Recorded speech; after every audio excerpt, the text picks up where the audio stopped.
물 한 잔도 삼키기 힘들 만큼 건조하고 싸늘했던 그날 오후, 시어머니는 집안에 홀로 남아 있었다. 거실 창문을 타고 들어오는 겨울 햇살은 어딘가 부유해 보였지만 그녀의 마음은 내내 불안했다. 낯선 번호로 걸려온 전화 한 통. 발신인은 검찰을 사칭한 사람이었다. 공손한 말투로 시작된 목소리는 곧 시어머니의 이름과 주민번호, 심지어 은행 계좌 일부 정보를 정확히 읊어내며 긴장을 유도했다. 상대는 말했다. 보이스피싱 조직의 계좌 명의자로 연루돼 있으니 긴급히 자산을 동결하고 조사 협조를 위해 안전계좌로 이체해야 한다고. 시어머니는 처음에는 의심했으나 상대의 조리 있는 말투와 갖가지 허위 문서, 사진 전송에 점차 불안감이 엄습했다. 통화 중간 마치 검찰청 콜센터로 연결된 것처럼 들리는 시스템음과 전화 연결 트릭도 그녀의 판단을 흐리게 했다. 상대방은 시어머니가 평생 모아온 1억 원에 달하는 예금을 이체하라고 유도하며 자신이 사건을 무마해 줄 수 있다고 강조했다. 겁에 질린 시어머니는 결국 계좌번호 입력 직전까지 갔다. 그 시각 며느리는 퇴근 후 시어머니 집으로 향하고 있었다. 휴대전화로 자동 이체 알림을 확인하던 중 시어머니 계좌에서 갑작스레 거액이 인출 직전임을 알리는 문자 알림이 떠올랐다.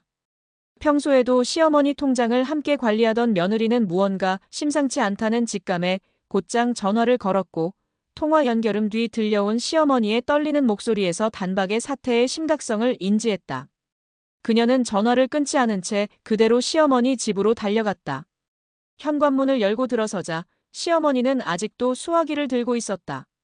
며느리는 즉시 시어머니의 스마트폰을 빼앗아 전화를 끊고 금융기관 고객센터에 연락해 계좌의 일시 중지와 이체 차단을 요청했다.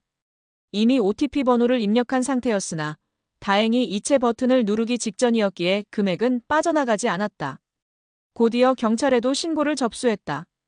신고 과정에서 며느리는 보이스피싱의 수법과 위장된 통화 연결의 트릭, 시어머니가 받은 허위 공문 등의 자료를 정리해 수사에 제공했다. 경찰은 며느리의 신속한 대응이 없었다면 고스란히 돈이 인출됐을 가능성이 매우 높았다고 밝혔다.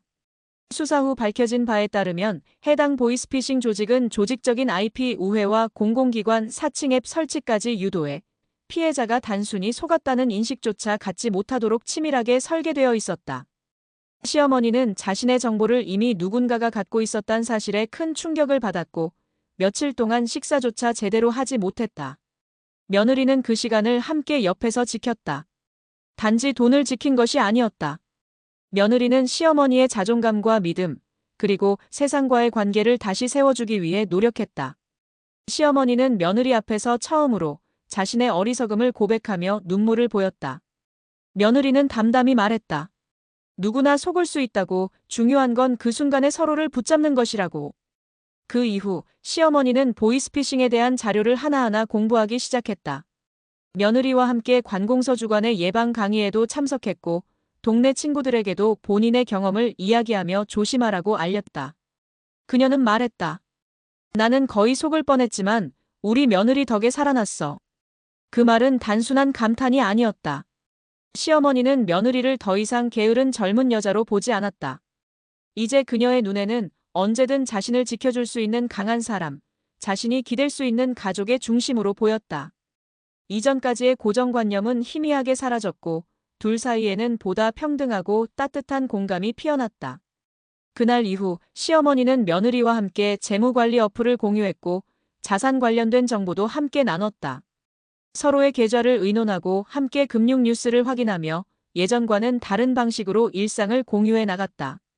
1억 원은 지켜졌지만 그보다 더 귀한 것은 며느리를 바라보는 시어머니의 눈빛이 변했다는 사실이었다. 그 사건은 단순한 범죄 미수로 끝난 게 아니었다. 그것은 가족이라는 이름 아래 새롭게 자리 잡은 신뢰의 이야기로 두 여인의 삶에 오랫동안 남을 결정적인 전환점이 되었다. 보이스피싱 미수 사건이 소강 상태로 접어든 뒤 시어머니와 며느리는 한동안 일상을 재정비하는 데 힘을 쏟았다. 경찰서에서 받은 사건 경위 확인서는 서류철 맨 앞에 깔끔히 보관되었고 은행으로부터 발급받은 이체 차단 확인서 역시 중요한 문서로 분류되었다. 두 사람은 매주 토요일 오전이면 식탁 위에 노트북과 서류 가방을 펼쳐놓고 금융 보안 수칙을 재확인했다. 공용으로 쓰는 가계부 엑셀 파일에는 보안 체크리스트 시트가 새롭게 추가되었고 휴대전화의 2단계 인증 설정 여부 이상 거래 알림 설정 현황, 그리고 공공기관 사칭 수법 사례가 주별로 업데이트되었다. 집안에는 조용한 변화가 이어졌다. 시어머니는 오래된 전화기를 치우고 화면이 큰 스마트폰으로 교체했다. 며느리는 새 기기의 설정을 돕고 불필요한 앱을 지우며 보안 애플리케이션을 설치했다. 시어머니는 낮 동안 스마트폰 기능을 익히는 것을 하나의 과제로 삼았다. 터치 자판 사용법, 스팸 차단 앱, 공공기관 공식 앱, 간단한 QR 체크 등의 서툼이 남아 있었지만 매일 한 항목씩 시도하며 스스로 성취감을 쌓아 올렸다. 며느리는 그 과정을 수첩에 기록해 주었고 한 달이 지나자 수첩 절반이 배움의 흔적으로 가득 찼다. 외부 활동도 달라졌다. 지역 주민센터에서 주최하는 시니어 디지털 금융 안전 교실이 열린다는 소식이 전해지자 두 사람은 곧바로 수강 신청서를 제출했다. 강의는 6주 과정으로 구성되어 있었고 첫 주차는 보이스피싱 사례 분석, 둘째 주차는 금융기관 공식 앱 사용법, 셋째 주차는 보안 프로그램 설치 실습 등이 포함되었다. 강의실 맨 앞줄에 나란히 앉은 시어머니와 며느리는 프레젠테이션 화면을 집중해 바라보며 노트를 필기했다. 강사가 보이스피싱 음성 사례를 재생하자 시어머니는 지난날 통화에서 들었던 음색과 억양이 떠올라 잠시 손끝이 떨렸지만 곧 마음을 다잡고 옆줄에 절대 이체 금지, 공문 확인 필수라고 쓰며 자신만의 경계선으로 삼았다. 강의가 끝난 뒤 강사와의 질의응답 시간이 이어졌다. 일부 수강생들은 보이스피싱에 대한 막연한 공포를 토로했고 시어머니는 자신이 경험한 실제 상황을 구체적으로 설명하며 구체적인 대응 절차를 공유했다. 강사는 시어머니의 침착한 설명과 며느리가 준비한 증빙 자료에 깊은 인상을 받았고 두 사람에게 다음 기수 강좌에서 사용자 경험 발표를 해달라고 요청했다. 시어머니는 부담스러움을 느꼈지만 며느리가 작성한 간결한 발표 자료를 받아보고 나서 그 제안을 긍정적으로 받아들였다. 발표 준비는 집 안 거실에서 이루어졌다. 며느리는 프레젠테이션 슬라이드에 사건 발생 시각, 통화 내용 구획, 허위 서류 이미지, 은행 차단 절차 등을 순서대로 배치했다. 각 슬라이드 하단에는 예방 포인트라는 작은 텍스트 박스를 추가해 핵심 요점을 적었다. 시어머니는 내용을 반복하여 소리내어 읽으며 발표 톤과 속도를 조율했다. 발표 전날 밤, 집 안 스탠드 조명이 거실 바닥을 포근하게 비추고 있었고 슬라이드 리허설이 마무리되자 두 사람은 묵묵히 차 한 잔을 나눴다. 불안을 공유했던 시간이 이제는 누군가의 안전을 위해 사용될 수 있다는 사실이 잔잔한 만족으로 스며들었다. 발표 당일 주민센터 강당에는 예상보다 많은 사람이 모였다. 시어머니는 연단 앞에 섰고 며느리는 후방에서 노트북으로 슬라이드를 제어했다. 실질적 경험담으로 채워진 발표는 청중들에게 직접적 경각심을 주었다. 발표가 끝난 뒤 주민센터 측에서는 두 사람에게 지역 노인회와 협력한 보이스피싱 예방 캠페인 참여를 제안했다. 그 제안을 수락하면서 두 사람은 월 1회씩 찾아가는 예방 강좌를 열어 어르신들에게 스마트폰 보안 설정과 금융사기 예방법을 시연하기로 했다. 캠페인의 첫 방문지는 근처 경로당이었다. 작은 스피커와 휴대용 스크린, 몇 장의 인쇄물, 그리고 며느리가 직접 제작한 체크리스트가 준비되었다. 시어머니는 실제 통화 녹취 일부를 재생하며 금융기관을 사칭하는 말투와 억양을 설명했고 며느리는 참가자들의 휴대폰을 하나씩 살펴보며 스팸 차단 앱과 2단계 인증 설정을 도왔다. 강의가 끝날 즈음 몇몇 어르신은 시어머니에게 다가와 고맙다는 손인사를 건넸다. 그날 시어머니의 표정에는 금액 손실을 막아낸 안도감 이상의 깊은 의미가 담겨 있었다. 이후로도 두 사람은 가정에서, 주민센터에서, 온라인 블로그와 지역 커뮤니티에서 꾸준히 정보를 나눴다. 며느리는 보안을 넘어 가계 재무 전략과 투자 기초 지식을 시어머니와 함께 콘텐츠로 만들었고 시어머니는 자신이 겪었던 오류와 두려움을 토대로 시니어 맞춤 금융 체크리스트 팸플릿을 완성했다. 작은 인쇄물이 한 장씩 배포될 때마다 며느리는 시어머니가 새롭게 찾아낸 존재의 의의와 활기를 느꼈다. 1억 원을 지켜낸 사건은 물리적 자산만의 이야기가 아니었다. 그것은 삶의 빈틈을 서로가 메워주는 과정이었고 세대 간 신뢰를 실증하는 계기였다. 주말마다 이어지는 예방 강좌와 블로그 업데이트, 일상 속 보안 루틴은 두 사람에게 지속적인 연습이자 성장의 반복이 되었다. 겨울이 지나고 봄의 초록이 집 앞 화단에 스미는 시기, 시어머니와 며느리는 또 한 번 동네 주민센터 무대에 섰다. 이번에는 세대별 금융 보안 협업 사례라는 주제로 보다 확장된 이야기를 들려주었다. 그날 무대 아래에서 박수치는 사람들의 손바닥 소리는 오래전 전화기 너머로 들렸던 위협적 음성과 대조를 이루며 집안 깊숙이까지 잔향을 남겼다. 긴장이 거친 자리에는 분명한 확신이 자리했다.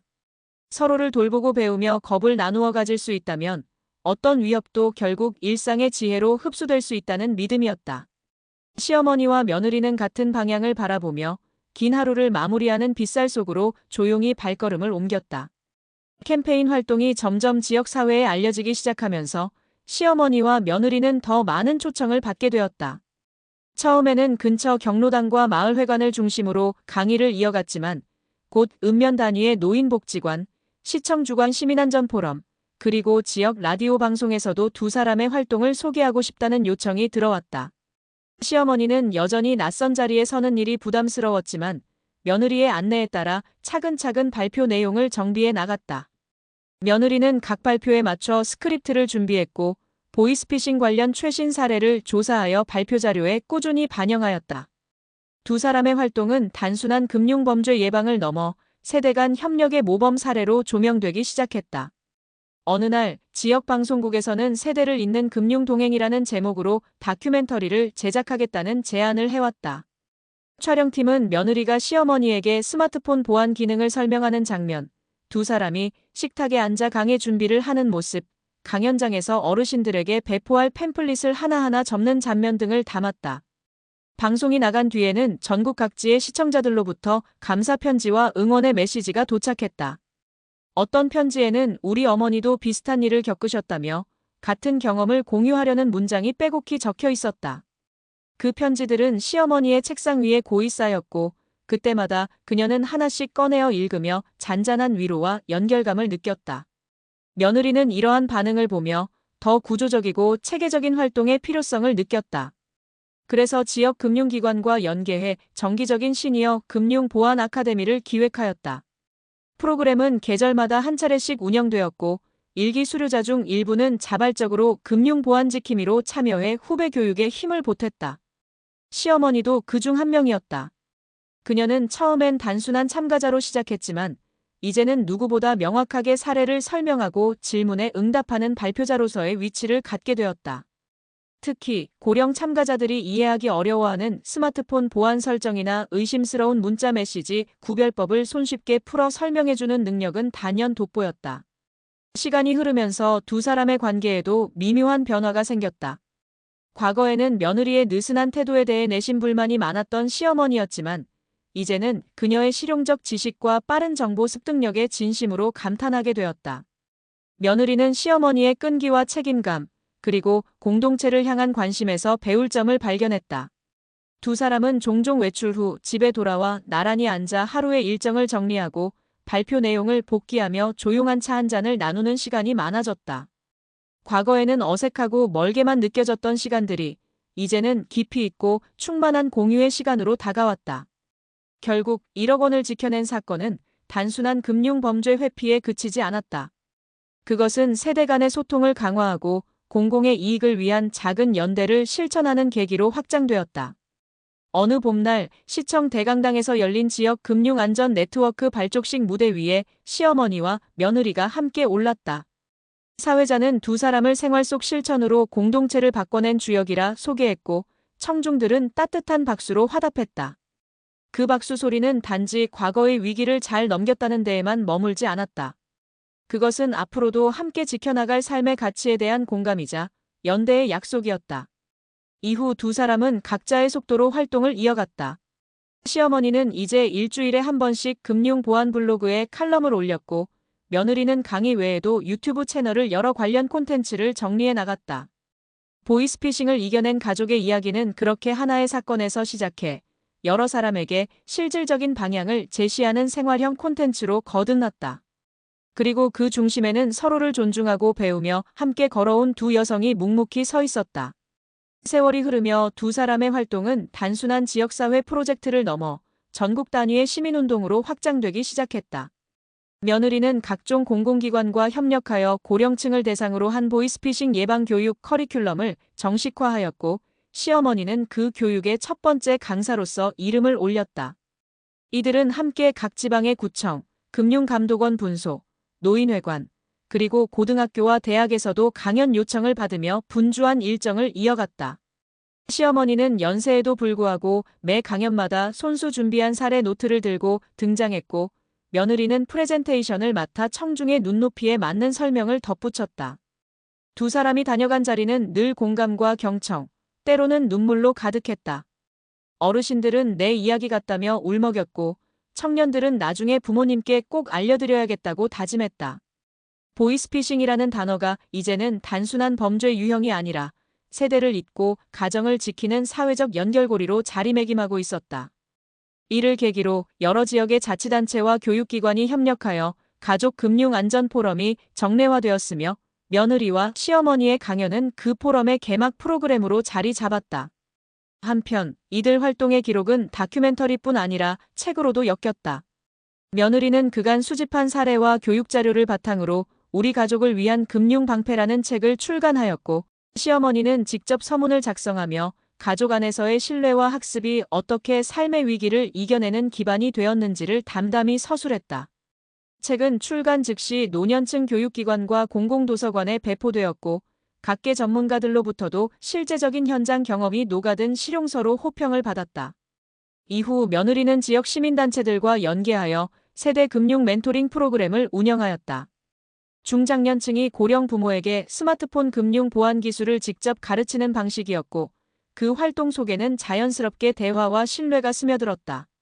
시어머니는 종종 그런 프로그램의 평가회를 찾아가 수강생들과 대화를 나누며 자신의 경험을 나누었고, 때로는 미리 준비해온 가벼운 간식을 나누기도 했다.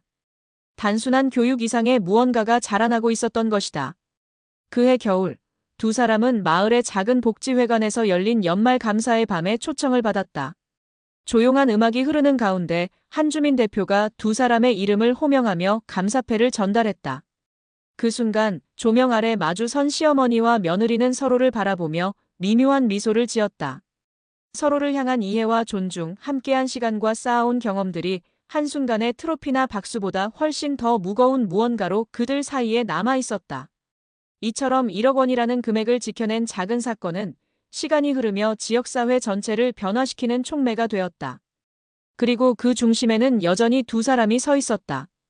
과거의 오해와 거리감은 어느새 사라졌고, 이제는 같은 길 위를 나란히 걷는 동반자로서 서로의 세계를 이해하며 살아가는 사람이 되어 있었다. 그들의 여정은 여전히 진행 중이었다. 그리고 앞으로도 수많은 가정 속에서 새로운 버전으로 다시 쓰이게 될 것이다.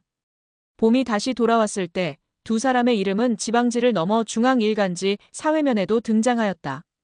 금융감독원은 고령층 금융사기 예방 모범 사례를 수집 발표하며 시어머니와 며느리의 협력 모델을 세대 연계형 시민 파수망이라 명명하였다.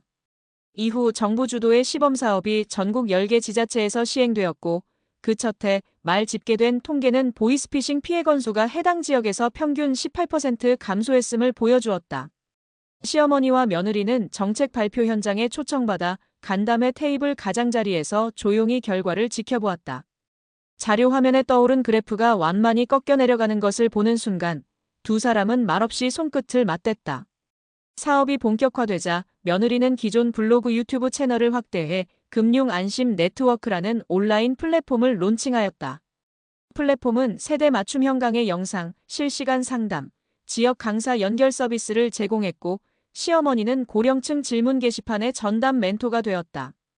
답변을 남길 때마다 그녀는 예전 자신의 두려움을 떠올리며 모든 문장을 충실하고 온기 있게 다듬었다. 며칠 뒤면 팔순을 바라보는 나이에도 불구하고 그녀의 계정에는 멘토 레벨 배지가 가장 높은 등급으로 빛났다. 시간이 지나며 활동 범위는 금융 영역을 넘어 디지털 기기 전반으로 확장되었다. 스마트폰 기초교실에서는 QR코드를 통한 전자문서, 진위 확인 영상통화로 신분 확인하기 등이 새 커리큘럼으로 편성되었고, 며느리는 이를 제작 검수했다. 시어머니는 동년배 강사 지원자들을 선발 코칭하며 교육자료에 실린 사례마다 내가 겪은 그때를 잊지 말자라는 메모를 남겼다. 덕분에 강의는 생생한 현실성을 지녔고, 수강생 평가는 언제나 최고점 근처에 머물렀다. 어느 늦여름 시의회 청사대강당에서 열린 디지털 포용 어워드 시상식에서 두 사람은 공동 수상자로 호명되었다. 금빛 리본이 달린 상패를 건네받던 순간 시어머니는 멀찍이 서 있던 며느리 쪽을 바라보며 천천히 미소 지었다. 박수 소리가 잦아들자 사회자는 이렇게 말했다. 이들의 이야기는 한 통의 전화로 시작됐으나 수많은 가정의 안전망으로 귀결되었습니다. 객석 여기저기서 조용한 탄성이 흘렀다. 시상식 후 저녁 공기가 아직 따뜻한 거리로 나설 때 두 사람은 한때 보이스피싱 전화를 받았던 그날을 나직이 떠올렸다. 돌이켜보면 1억 원은 지켜낸 금액 이상의 의미를 품고 있었다. 그것은 두려움 속에서 피어난 연대의 씨앗이었고 작은 가정에서 시작해 사회 전체로 번진 조용한 파동이었다. 그리고 그 파동은 앞으로도 이름 모를 누군가의 위기를 잠재우는 보호막으로 자라날 것이었다.